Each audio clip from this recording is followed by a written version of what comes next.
Northern Showcase. We look forward to spending the next hour with you. I'm Penny Olorenshaw, a former stage manager, now a Webflow developer in Trenton, Ontario, and I handle communications for No Code North. And I'm Jeremy LaRue, a visual developer from Vancouver. And on the No Code North team, I'm the resident automations guy and runner of the streams. Hey everybody, I'm Patrick Corsetti. I'm a web and Webflow developer based in Toronto with a focus on technical development. I'm a newer member of the No Code North organizing team, but you can always find me in our Hangouts geeking out on dev, workflows, and Webflow. Our mission at No Code North is twofold. First, to build a community of Canadian Webflowers and no-code enthusiasts. And second, to showcase that Canadian talent to the rest of the world. We host workshops, demos, and panel discussions on Fridays at noon Eastern in the Lodge, our gather space. And once a month, we host the Northern Showcase here on our YouTube channel.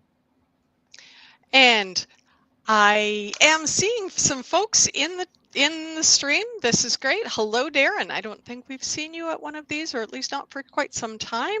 And Maggie is here.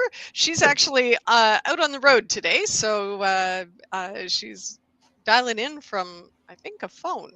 So thanks for joining us. Halliburton, excellent. A lovely part of the country and probably far snowier than anywhere we are right now. So.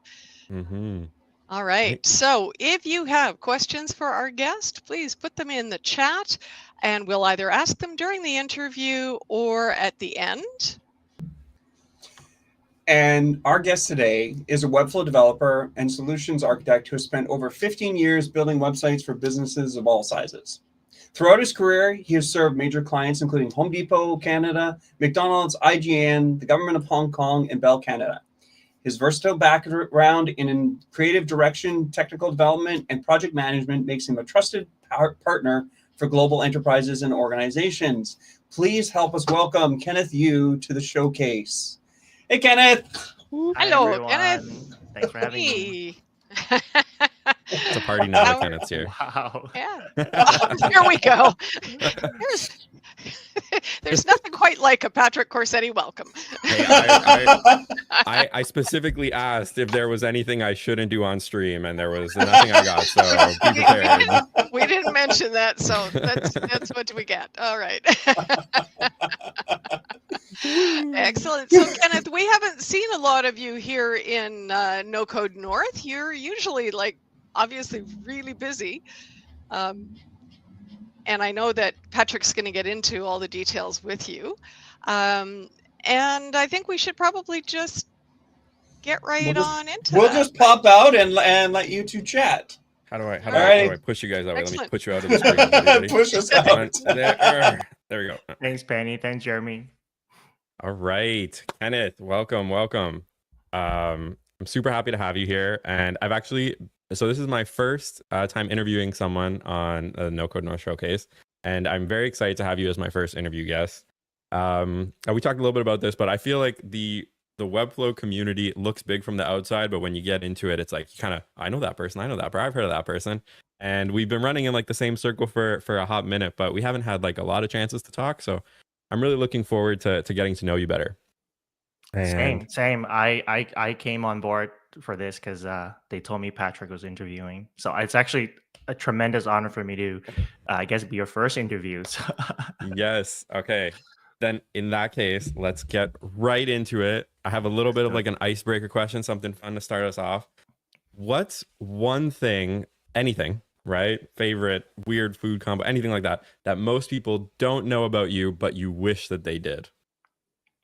Oh, wow. Food combo or anything? Food combo, secret identity, whatever, That's a great question. I guess I don't know why I thought of this, but there's a bit of a pet peeve of mine is if because this happens a lot in my household. So I have two little ones. A lot of times when we're getting out of the house, I already have my socks on. We're trying to get out of the house. If my socks get wet, I have to change out of them. I simply cannot leave the house with I don't know. Maybe it's just me. I'm guessing, half the viewers are leaving now. Yeah. Okay. Yeah. First 5 minutes and I've done reactions and now we're talking about socks. So, we're right on track here with the Patrick Corsetti interviewer experience. But no, yeah, I think I resonate with that. It's Canada too. It's cold. You don't want wet socks. Like, come on, right? Love it. Yeah. All right. So ice broken physically or metaphorically, but we're in Canada, so maybe a little bit of both. But I wanted to jump into actually your origin story. Like, let's hear a little bit about how you got to where you are today. I remember a while ago seeing a post you made on Twitter outlining some of your old jobs, and I think you've been a web developer for like the longest period of time overall, but you didn't start out there, right? No. So what was your path like leading to today? Kind of give us a little bit of a breakdown. Yeah, of course. So I think even when I was very little, I remember like just loving like visuals. And back then, not to give away my age or anything like that. Graphic designer, web designer, those are not terms you throw around, especially in Asian circles, right? Like your parents want you to be the doctors and the lawyers. But I remember as a kid being asked like, what do you want to be growing up? I used to say graphic designer for no reason. I knew nothing about that. And I guess one thing led to another. I've always been visual. I guess university, I went to Ryerson, which is TMU now, and I went into a program that merges graphic and management because I guess my mom, not to single her out, she was like, oh, I don't know if you should just go straight into design. What about this program? It looks like they do a bit of graphics and they do some management. So the management was obviously the part she likes. And so I was like, okay, fine, I'll go. And I ended up really enjoying it. Made some really, really good friends, good connections there. And from there, I right out of school, I started working at a corporate marketing agency, I guess.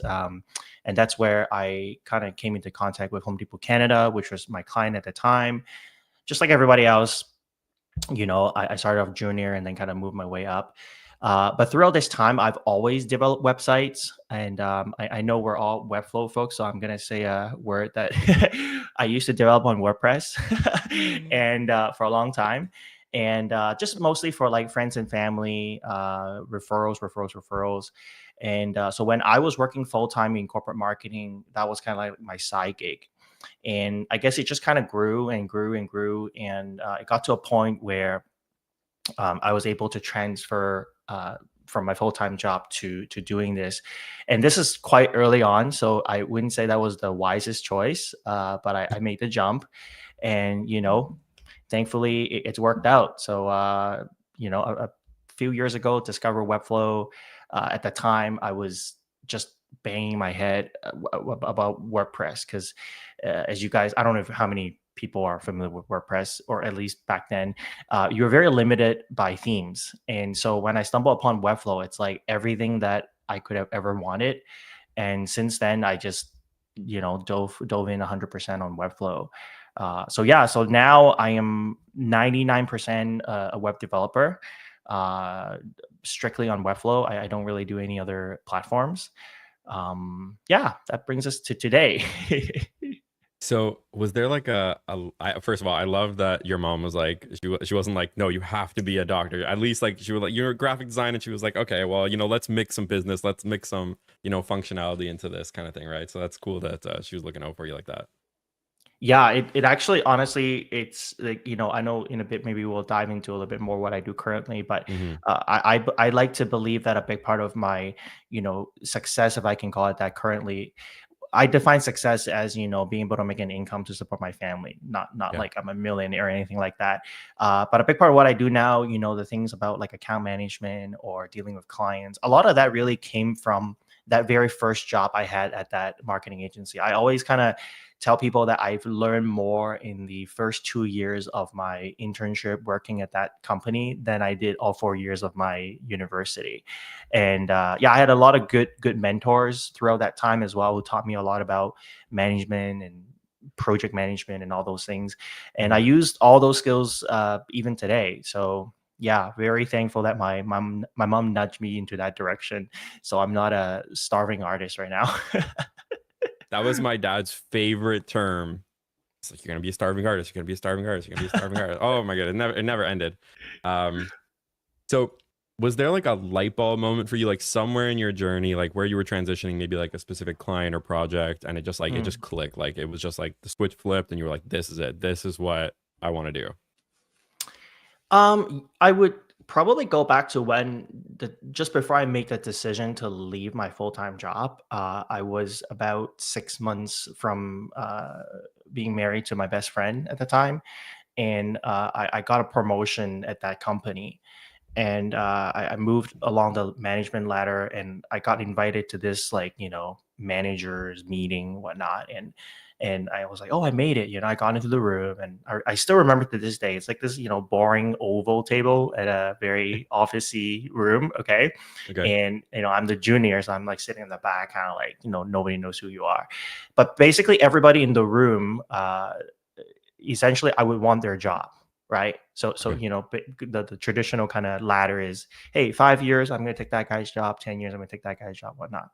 And as they were kind of chatting away, I suddenly just realized, like, that everybody here are either like divorced or they're having issues at home. And they were kind of sharing that as well. And somebody was joking about it or whatnot. And it was kind of like a moment for me to reflect. I was like, is this really the path that I want to go down? And at the same time, around that time, I stumbled upon this project for a couple of dealerships here in Toronto. And I remember that project was about like half my salary at the time. It was a long project, but it was roughly that amount. And out of that experience, I made a decision to pivot. And I remember, like, kind of calling my fiance, my wife, her dad, and be like, hey, thanks for letting me marry your daughter, but I just quit my job. So it was really funny, and they were very supportive.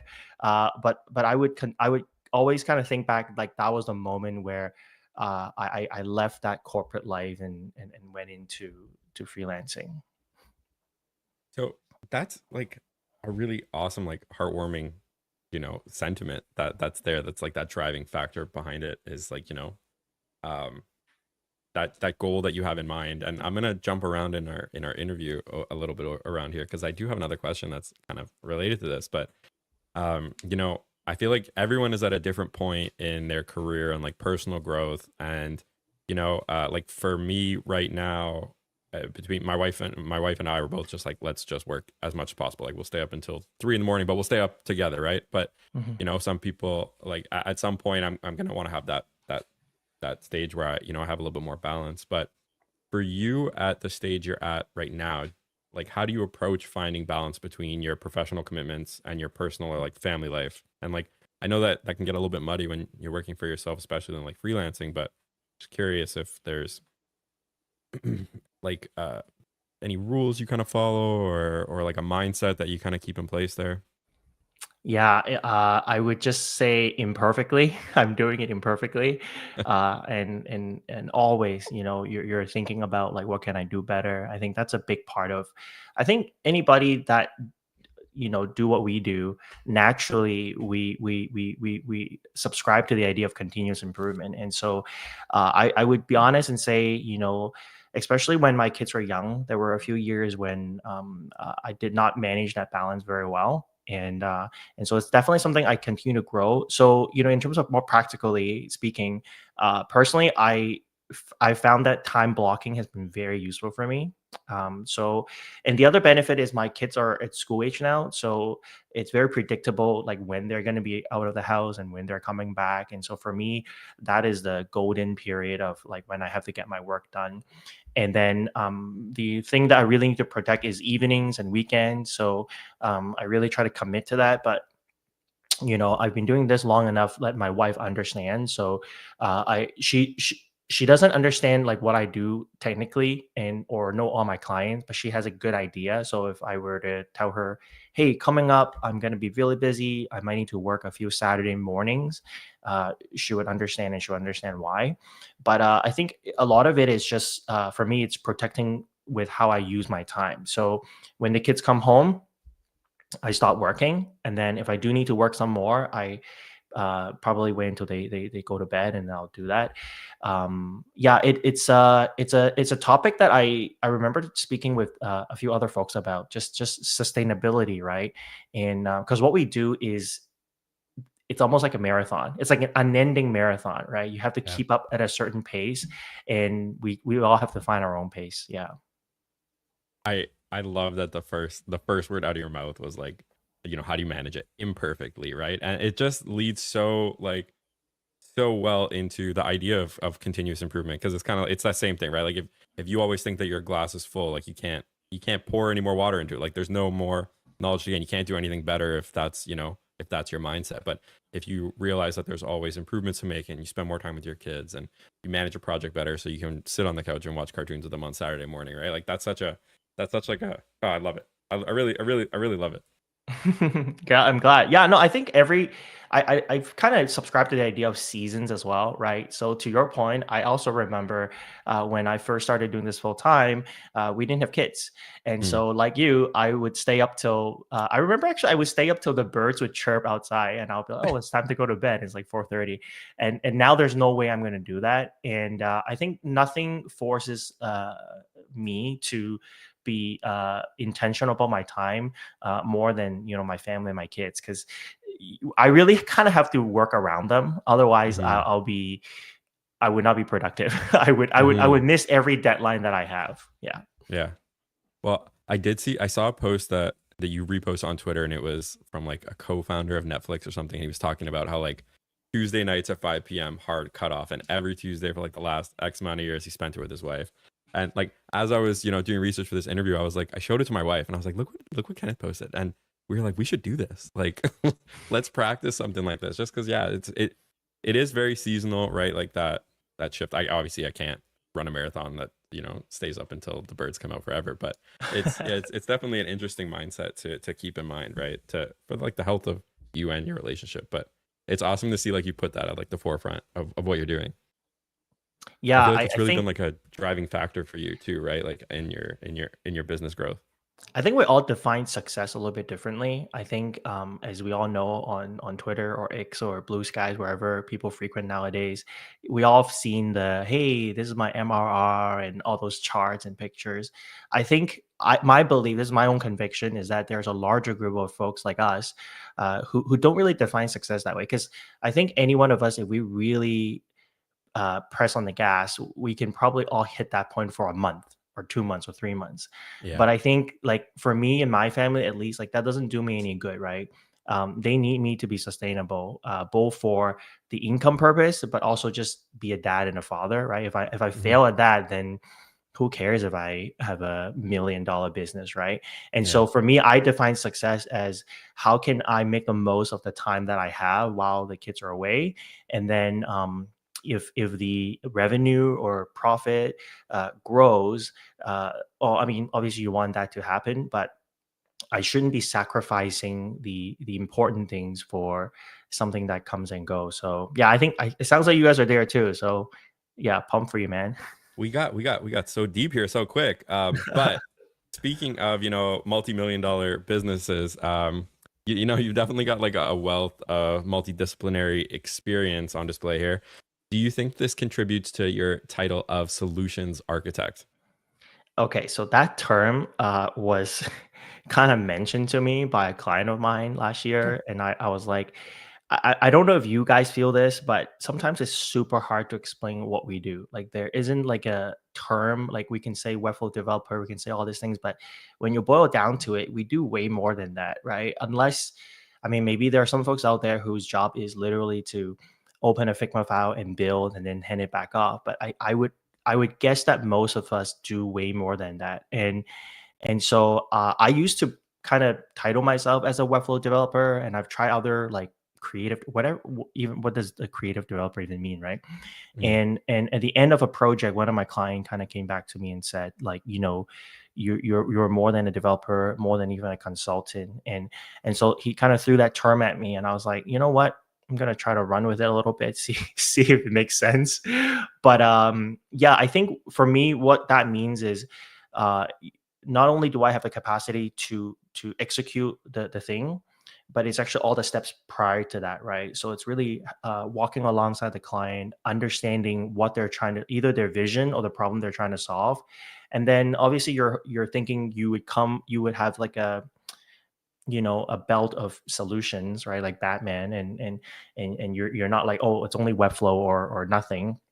And you're working with them to kind of figure out how to realize that vision, get their buy-in, get their stakeholders to buy in, and then really the execution part is like the last piece. And then I guess maybe there's a support piece too. And so that's personally how I define the solutions architect. I know in a more traditional developing world, that means a whole different thing. I think it's a term that, I think I've even heard Webflow use recently, but I do think there will be our own definition in the no-code space for the days to come. I was gonna say, I definitely think like that kind of title extends past Webflow because it really showcases like what you bring to the project overall. But like when a client comes to you with a new project, right? Like say it's just a dev project, do you use like solutions architect and like that kind of, I won't say like platform, right, as like an upsell service offering, or do you just focus on providing the client like what they ask for? It's a hard thing, right? It's like, do you give them what they ask for or what they need, right? I think for me, I definitely don't have like a set thing. Like, so for every client, I give them my whole full attention. So, and if this, we're really talking about project fit. So if I can kind of take a step back, if a client comes to me and say, I want you to be my hands to build this, and I don't want you to ask me any questions. I just want you to be my Webflow person. I would probably not take that project if I'm honest, just because it doesn't set us up for success. So Right. I believe that part of if we're going to build something together, I need to at least understand, what are you trying to do here, right? You can't blindfold me and just tell me to start moving my hands. And so I guess that helps me to kind of maybe not run into that question as much. But I've never once really thrown my title around, if I'm honest. Generally, by the time I'm in conversation with the client, they have a pretty good idea of like what I do, because a lot of times they're like referral, right? So it's like a client saying, oh, Kenneth done this for me. And then they're telling, their friend at another company about it. So they have like a good sense of what I do. So when we talk, it's more about like their project and their problem. And then maybe a little bit about like, hey, are you available? What, all that, give me a quote kind of thing, right? Yeah. So thankfully, I haven't had to explain to people what that means yet. So yeah. Okay.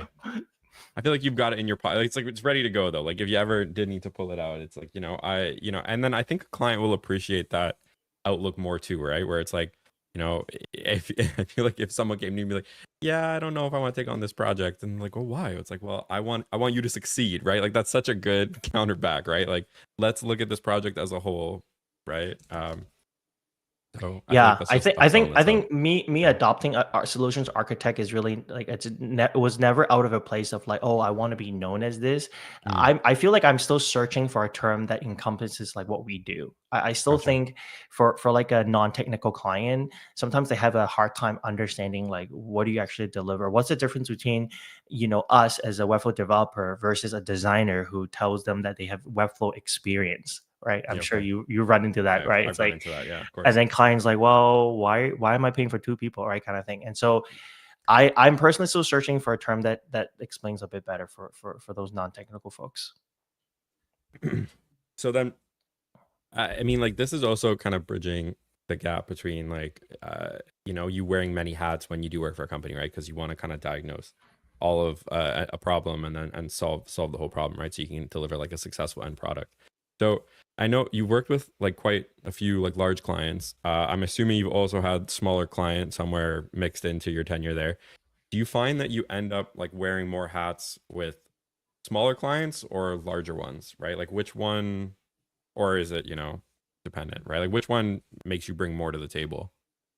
Yeah, absolutely. I think that statement is true. I think we've all seen that memes of, the $500 client versus the $50,000 client, right? I think it's just,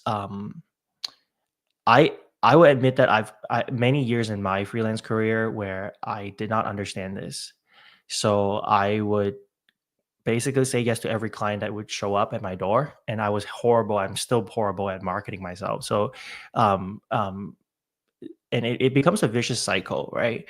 And you're saying yes to those smaller client, and I think maybe we should define that a little bit as well. We're not really just talking about budget. We're really maybe talking about client who have a smaller vision and a smaller scope, and a lot of the times they have a smaller budget, but then the budget might be like 80% of their marketing investments, right? Mhm. Whereby for like those large client with a larger scope, the project itself is bigger, yes, but also they are very specific about what they're looking for, right? So case in point, an enterprise client, right?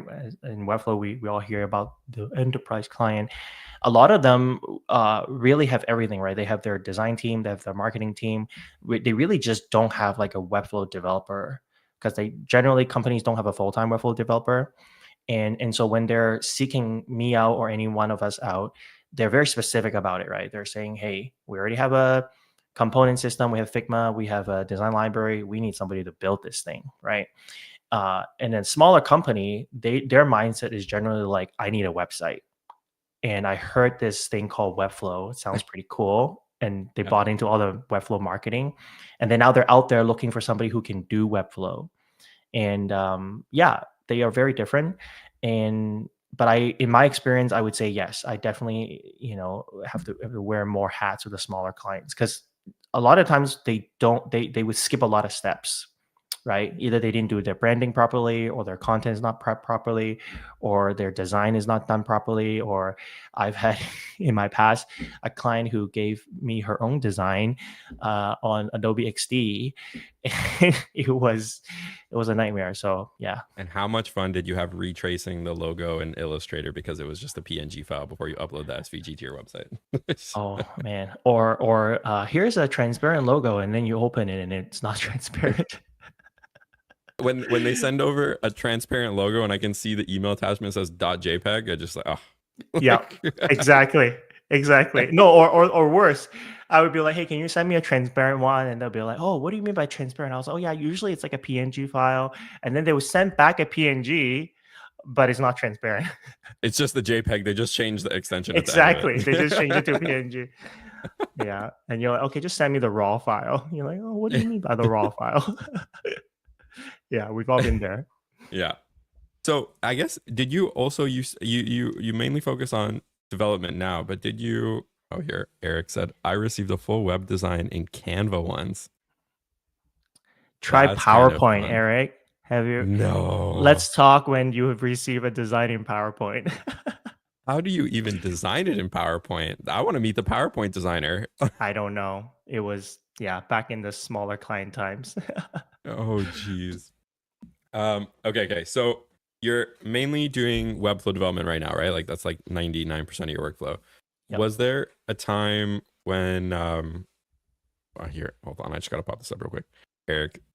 Andy, I've used PowerPoint for wireframing. Not wireframing. Come at me, bro. Not wireframing. We're talking about a full site design on PowerPoint. So I want to meet that PowerPoint designer. I have some presentations that I would like them to design for me. Okay. Yeah. Third time trying to get this question out of my brain here. Do you not take on as many design clients now? Like, do you focus more on like the dev aspect? Do you like to come into a project with a lot of the design already thought through, or do you ever still like to get your hands dirty with some papyrus fonts in there somewhere?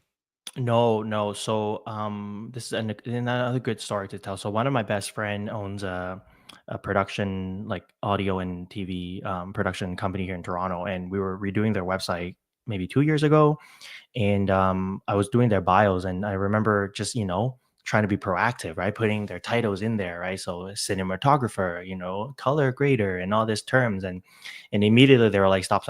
You gotta only put cinematographer there, right? And I was like, why? And then they're like, oh, if you go to Hollywood, you have to be known for one thing, right? If they know you as like multiple things, when they think about a project, they're gonna discount you. And that hit me like a ton of bricks, because that was right around the time when I was still at the tail. I was like ready to give up on. I used to do like branding, brand strategy. I've taken courses. I've done it before. I've created logos and I've done all those things.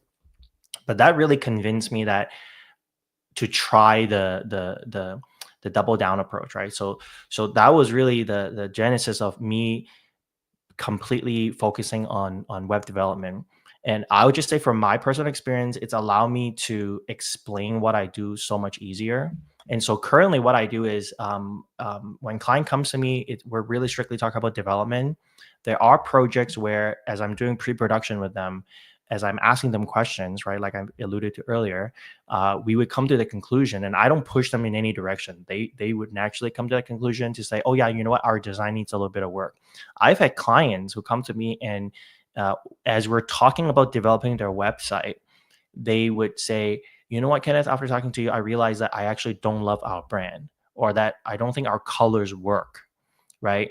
And then I'll be like, okay, well, how can I help? And naturally they'll be like, hey, do you know any designers? Do you know any, like, and then we'll loop. So I would bring those people in now. I would not do it myself, just recognizing that that's not my arena, and that there are just so many more talented designers out there. And the other side of it is funny, because I would say a good portion of my client right now are designers, right? And so they have this crazy design prep, and they're having trouble finding somebody who can actually turn that into a real website. And so it's been a pretty good relationship with designers. So yeah, today I don't do any more branding anymore. I don't do any design anymore. I guess I do brand strategy from a very high level just to help the client discover it. But if they're like, oh, I want a completely new logo, I would refer them to a couple of folks that I know do branding like super well. And that's kind of cool too, then, because like you build up that network of, you know, designers you're passing work to, and then like you said, right, like they're looking for someone who can. I feel like Webflow is like such an easy sell for, you know, being like, we can get this pixel perfect, right? Like it literally, like, you know, it can replicate the Figma file that you have in your mind completely, right? Like there's no limitations to it if you know where to poke and break stuff intentionally, of course. But yeah, so I guess that really forms like a solid connection for you. I mean, especially if you say you're bad at marketing, but I feel like you're also very busy. So do you find like a lot of your work comes from like those client referrals, or do you find it where it more comes from the designers who like want to continue working with you? Yeah, both. Like I would say that's the majority, if not all, because I don't. I mean, I don't even have a real functioning website, to be honest. So, like when I say I don't have marketing, I do mean it. But thankfully, yeah, it's just, you know, doing good work. I think it's just more about like doing good work. And that's the thing. I would love to see more in our community of folks talking about the value of just doing good work and being a good person to work with. Because I have found that like, am I the best Webflow developer in the world? Like, by no means. Like, I'm so far from that. I find that clients at the end of the day, unless you completely cannot deliver what they ask for, but if you can deliver it and you are pleasant to work with, you are helpful, you're proactive, you're communicative, like a lot of those really basic things that like any business should have. I personally have found that like clients really are drawn to that. And the same for the designers, right? I've talked to enough designers, and perhaps because I used to be a designer myself, so I feel their pain. Where, you know, I've talked to so many designers and agencies owners where they're like, "Yeah, I've gone through so many developers. They either promised me something that they can't do, or they were just terrible with communication, or they're just terrible to work with altogether," right? And so I would highly encourage for the two people that's listening to this, um, honestly, it's just going back to being a good person, doing good work, and obviously the technical piece. But if you kind of assume anybody in the Webflow community shares the same like basic understanding of Webflow, the separator is really going to be more about like who you are and what you bring to the table outside of the technical skill set. So yeah. I got an interesting comment from Eric here. If you just do what you promised in the amount of time you promised, you're already better than 90% out there. We should bring Eric in here. Eric, get in the studio. Get in the studio. a side panelist. But yeah, I mean, that's such a it's such an overlooked thing. Like you're right? Like it.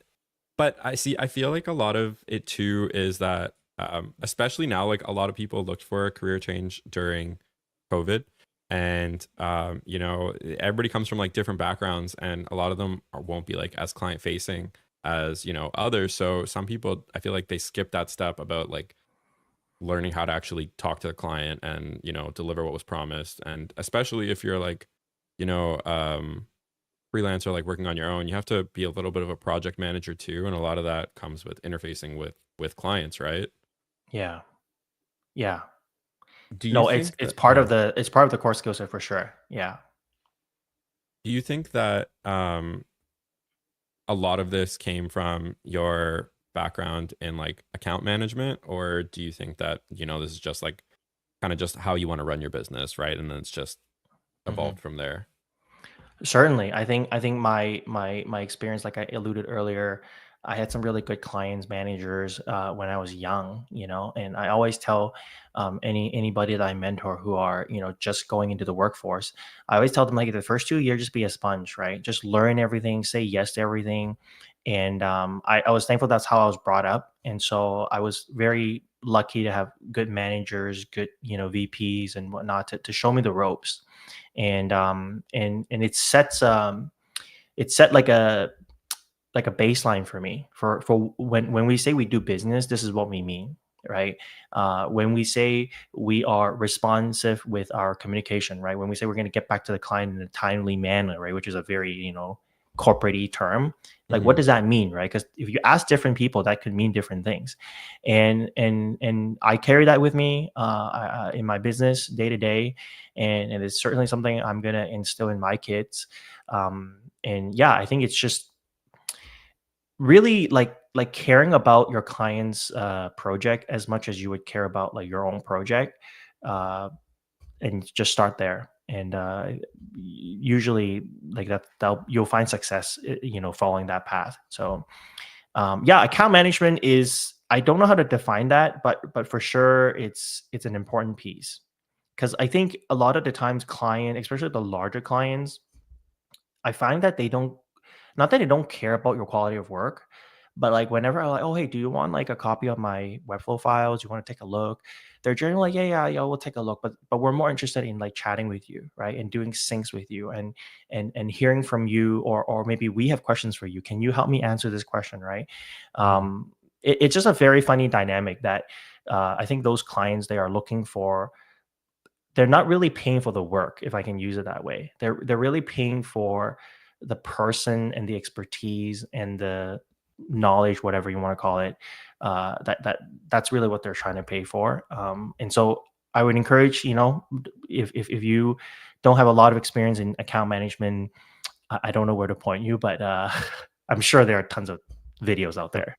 I have a good, you know, anecdote for this. If you want to experience this for yourself, right? Go stay at a fancy hotel just once in your life and use the concierge. Like that's what you're paying for at that fancy hotel, right? Like that service, you know, that attentiveness, that person who's going to be there for your project, right? Like kind of what you're saying. Yeah, absolutely. But obviously, like there's a technical piece as well. But I think it goes hand in hand. Like the more I do this work, the more confidence I am going into the next project. And so I think, you know, a lot of us probably, you know, any project that's thrown at us, you know, how sometimes clients like, hey, I've designed the site this way. Is it possible for you to do this and this and this and that?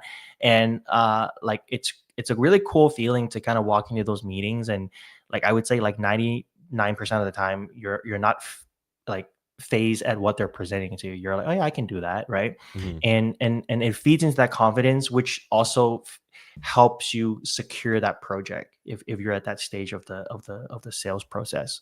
Yeah. All right. Love it. Okay. So jumping back in time, we talked about like mentors a couple times here. Do you have like a mentorship moment, like someone mentoring you or you mentoring somebody, where it was just like something like really clicked, something really connected, like you really always kind of have that touch point, something you always go back to? Yeah, there are definitely a number of mentors. Like my very first manager, Donna, I still, you know, stay in contact with her. She was a huge influence on teaching me how to just do management. Like I learned it at school, but then she showed me like this is actually how you do it, in the big leagues, I guess, right, in the Mhm. real practical setting. So she was a bit of like a work mom for me at the time. And then there was a period where I also actually work at my church as the creative director there. And yeah, I would just say like a lot of the folks there has been, very influential for me in terms of just ethics and we spoke about balancing that work-life balance, right? So I learned a ton of lessons out of that period of my time as well. So yeah, and then now I try. I don't force it. I did try the ADP list, but it ended up being like there's a lot of random people on there, I think sometimes, and I wasn't able to kind of sustain that well. But I do have a few, guys in my life who are just starting in this field that I try to stay in contact with, and I try to make myself available to answer questions, just because there were so many people in my life that have done that for me. And I think that's a beautiful thing about our community too, right? It's everyone is so like accessible, like I'm sure you Yeah. have like DM somebody with a question and then they will really spend time and answer you. Yeah, so try to do that.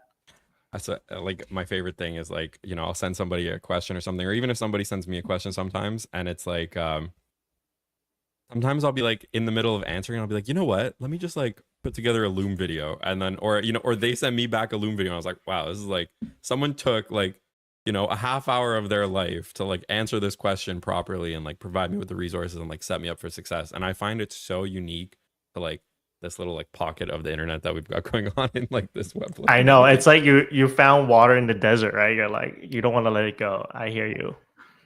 Seriously, right? And it's just I don't know, it's so wholesome, especially when like, I will focus on like some technical development too, and I'll be like, keeping up with other communities and stuff, and I'm just like, I always come back to the Webflow, and I'm like, where do I want to hang out? I want to hang out in the Webflow community. And it's just like the Yeah. vibes are just so good. Okay, so then do you have a piece? So if someone's like just starting out, right? Like picture even like Kenneth from 10 years ago, just quit your job. Like, what's the first piece of advice that you give to somebody who's just like starting their business, or they just need somewhere to start, or Webflow related or not, right? Like, I mean, is there something that you want to point to that's like really been like a key go-to for you? Yes. Certainly work on your craft, because that's the core piece. And then, without rehashing a lot of what I've already said, also work on the soft skills.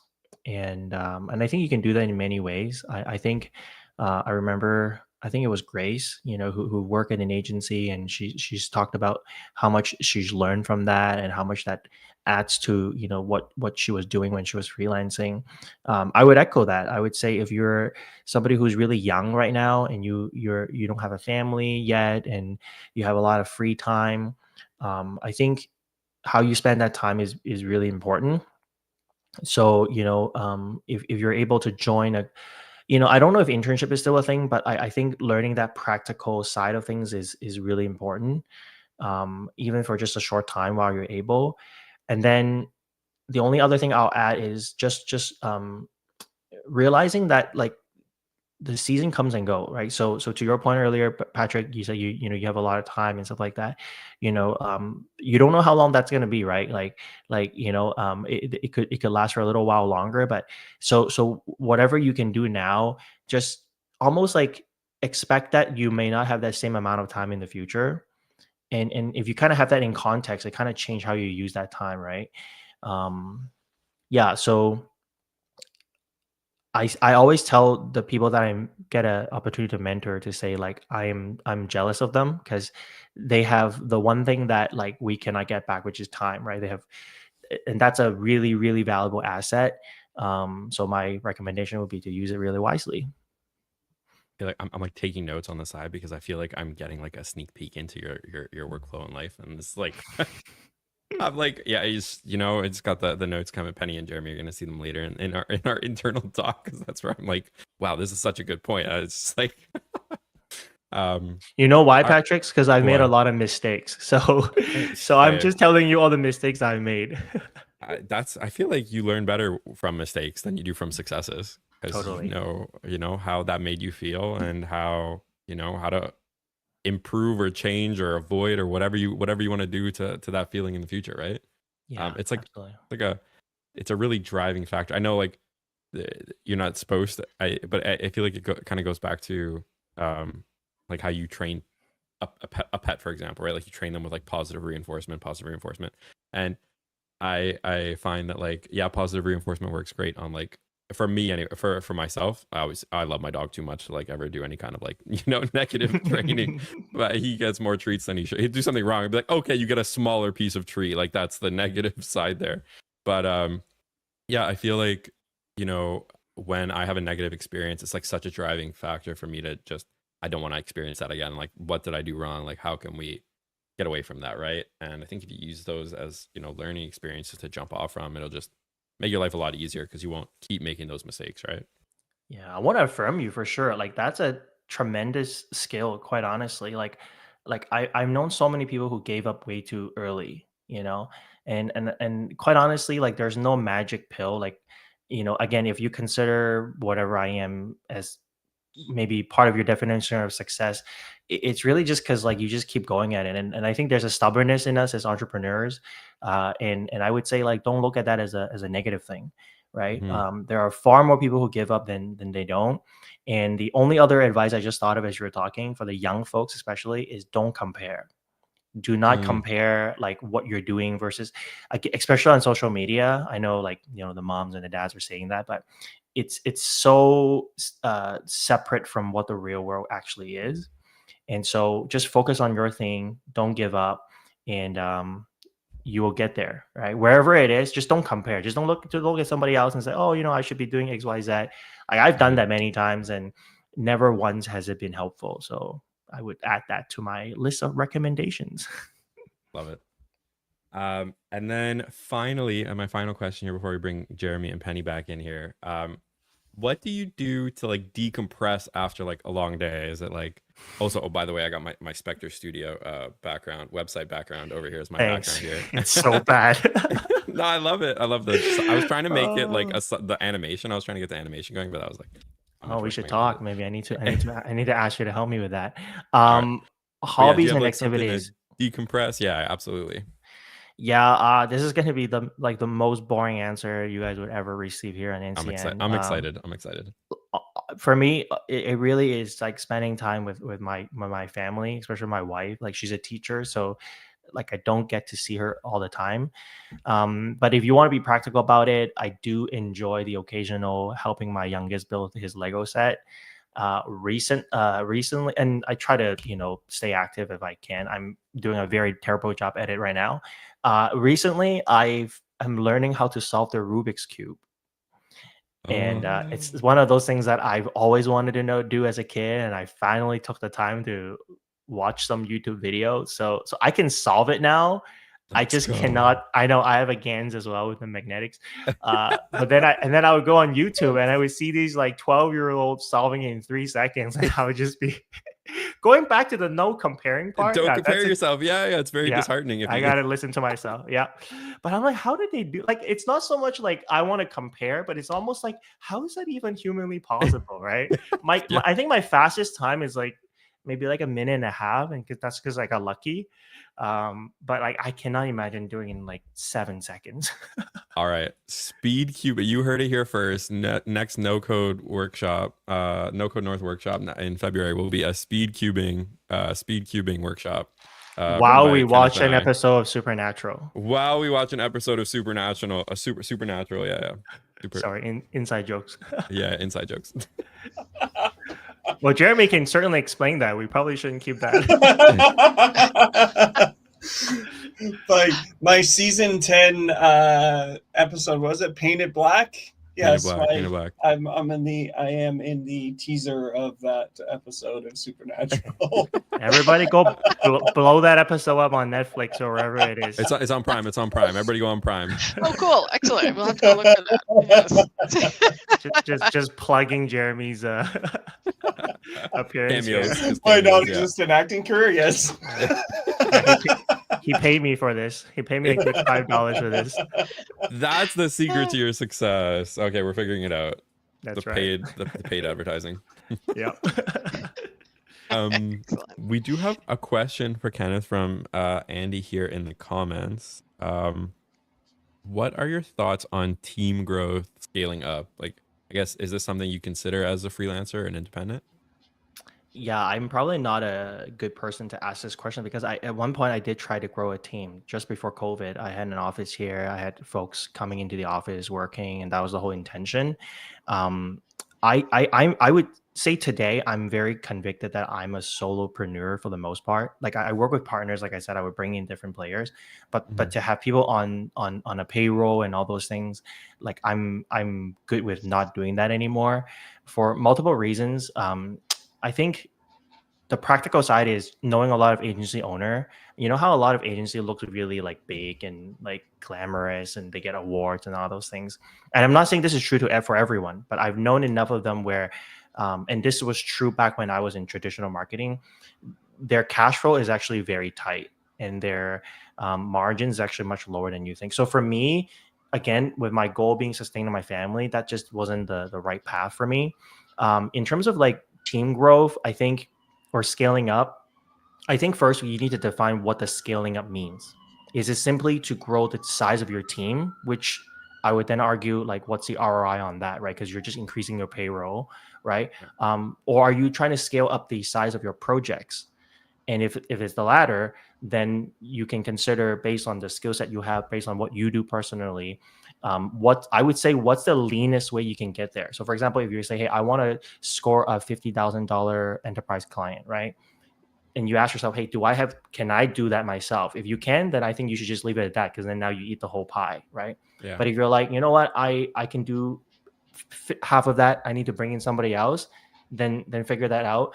But I think there is this mirage out there of crazy big team, and I think if we do like a SaaS company or a traditional company, sure, I think that makes sense. What we do is really like it's tied to our skill set, or it's tied to the technical aspect of our skill set. So it's a lot harder to scale up. I don't know if that makes sense. So and I've been in teams where their approach, a lot of them would be like maybe hiring people overseas, right? But then now you have a communication issues. Now you need to bring in a project manager, right? So all those costs, they grow exponentially. So yeah, I don't think I actually answered Andy's question. Sorry, Andy, but that's why. Well, his question were, what are your thoughts on scaling growth? So those were your thoughts. So I think okay. I think we're good. Yeah. I think one of the other aspects of scaling is, do you want to work with clients of a larger size, right? Who are the people you want to spend your time interacting with? If you prefer working with a solopreneur and helping them build a business out, great. If you want to work with marketing teams at larger companies, great. But you've got to know that's a different kind of skill set and a different kind of interpersonal interaction too. Yeah, I think for me, like there was a point where I did have a small team, and I was like doing the role of manager and project management and client management. And what I found very quickly is I miss the actual building part. And so that's what I mean is like, ask yourself, like, what do I want to do, right? If you're like, my happy place is in Figma, right? Then I would say like find ways to make money, scale up within the confines of Figma. And I was kind of like hating my job. And then the funny thing is I'm paying everybody. Do you know what I mean? It was my company. So I'm paying all these folks. I'm teaching them how to do everything. And then I'm doing something I don't love the most. And then a lot of times I actually found myself doing the actual work like late at night, because like 9 to 5 I was showing them the ropes. And then at night I'm like doing my own thing. To be done. Yeah. And then I was kind of like, why am I doing this? And I'm actually making way less money because I got to pay everybody, right? So yeah, I agree with you, Penny. Yeah. I think you have to find what makes you happy, and not worry about chasing what other people are chasing.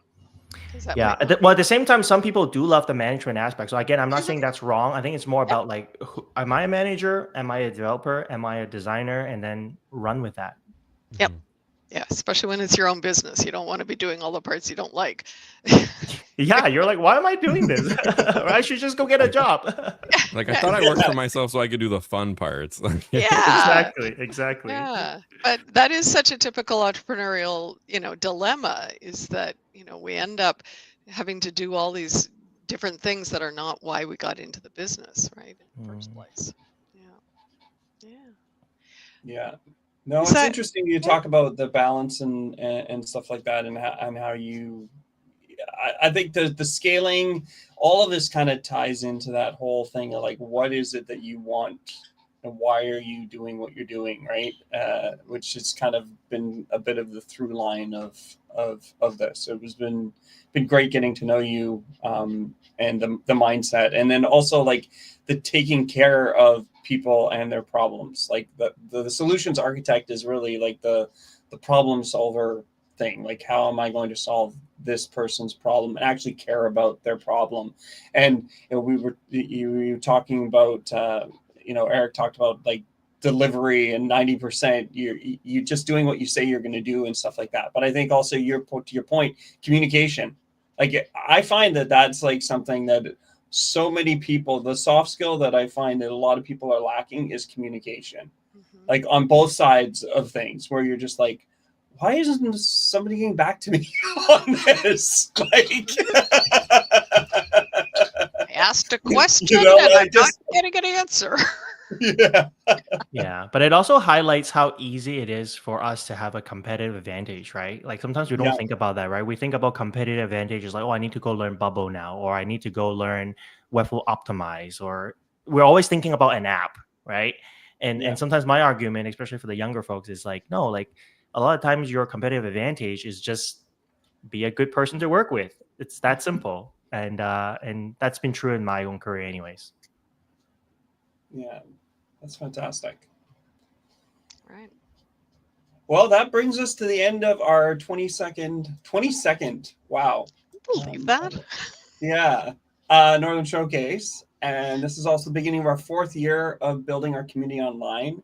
And we're planning lots of great events for the rest of 2025. And we'd like to thank you all for joining us and remind you to like this video and subscribe to our YouTube channel. And join us in the No Code North Lodge and in person for some upcoming events. Next week on January 31st, we'll be having a hangout with our Francophone friends led by February 7th, we're still working on details for a demonstration of a cool new tool.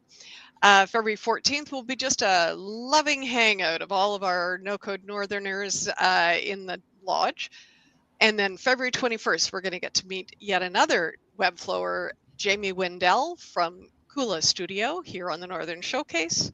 And on February 25th, Andy Claremont from Glide and No Code North is going to be hosting No Code Drinks in Toronto. So make sure you're on our mailing list, which Jeremy is going to tell you how to sign up for. Here we go. Let me see if I can do 2 things at once. I don't know. Maybe I can't. Visit our website at No Code North and sign up for our mailing list to receive all our latest updates. Follow us on Blue Sky. I think we're still on Twitter, LinkedIn, Facebook, Instagram. And join us Fridays in the lodge at our cool gather space. And our lodge hangouts are open to everyone. Until next time, bye, everyone. Oh, bye.